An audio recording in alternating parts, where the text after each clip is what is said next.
अगोदरच्या व्हिडिओत म्हटल्याप्रमाणे ही निवडणूक आता केवळ महापालिकेची राहिलेली नाही. जो संत संघर्ष अंतर्गत होता महायुतीमध्ये, तसा तो विकास आघाडीमध्ये पण होता.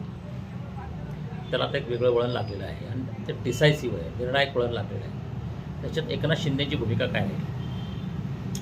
आत्ता परिस्थिती भाजपच्या नियंत्रणाकडे दिसते आहे आणि तशी ती न राहण्याचं काही कारण नाही, कारण त्यांच्याकडे बहुमत आहे, महायुती आहे सत्तेमध्ये.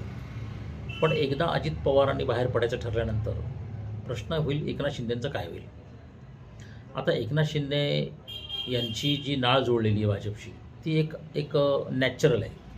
म्हणजे शिवसेना, हिंदुत्ववाद, बाळासाहेबांचे विचार आणि मोदींचा प्रभाव, अमित शहाशी असलेलं त्यांचं ट्युनिंग आणि सगळ्या गोष्टी. तर एकनाथ शिंदेंचा प्रश्न असा होणार आहे, एक डिलेमा असा आहे की अजित पवार एकदा मुख्यमंत्रीपदाच्या दिशेने निघाल्या म्हटल्यानंतर एक तर प्रश्न असा पडेल मराठा समाजात की मराठा मुख्यमंत्री होतोय तर तुम्ही सपोर्ट का देत नाही, म्हणजे हा एक दबाव असणार आहे अंतर्गत.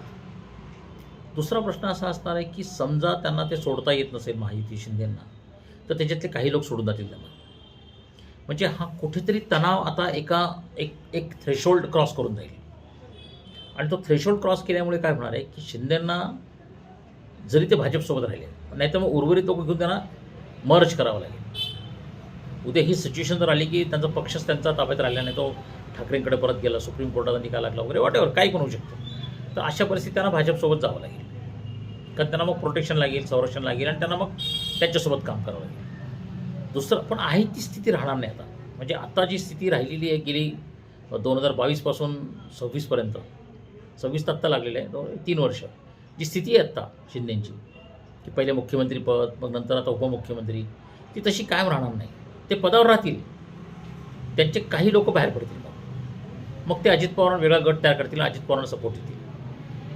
कारण मराठा मुख्यमंत्री होतोय म्हटल्यानंतर त्यांच्यावर दबाव असणार. दुसरं असं आहे की खुद्द एकनाथ शिंदे जे आहेत त्यांना पण कंट्रोल ठेवत आहे भाजप खूप मोठ्या प्रमाणामध्ये, कारण त्यांना आता फार वाव नाही आहे. कारण जो काही वाव होता पहिल्या टप्प्यामध्ये तो मिळाला. आता परत शिवसेनेची लोक आपल्याकडे वळून, आता ही प्रोसेस चालूच राहणार आहे. इनकमिंग, आउटगोईंग, मिस कॉल वगैरे चालणार आहे, फॉरवर्डिंग वगैरे हे चालत राहणार आहे, पण फार मोठ्या प्रमाणावर नाही. त्याच्यामुळे एकनाथ शिंदेंची अशी स्थिती आहे की आत्ता त्यांना एक तर भाजपशी जुळून घ्यायचं असेल तर काही लोक आपले जाऊ द्यावे लागतील, सोडून द्यावे लागतील. मग अशा केसमध्ये महायुतीचं आणि देवेंद्र फडणवीसांचं काय होईल, म्हणजे त्याचं बहुमत राहील का, हा खरा कळीचा मुद्दा. आपण याच्या पुढच्या व्हिडिओमध्ये डिस्कशन करणार आहोत. धन्यवाद.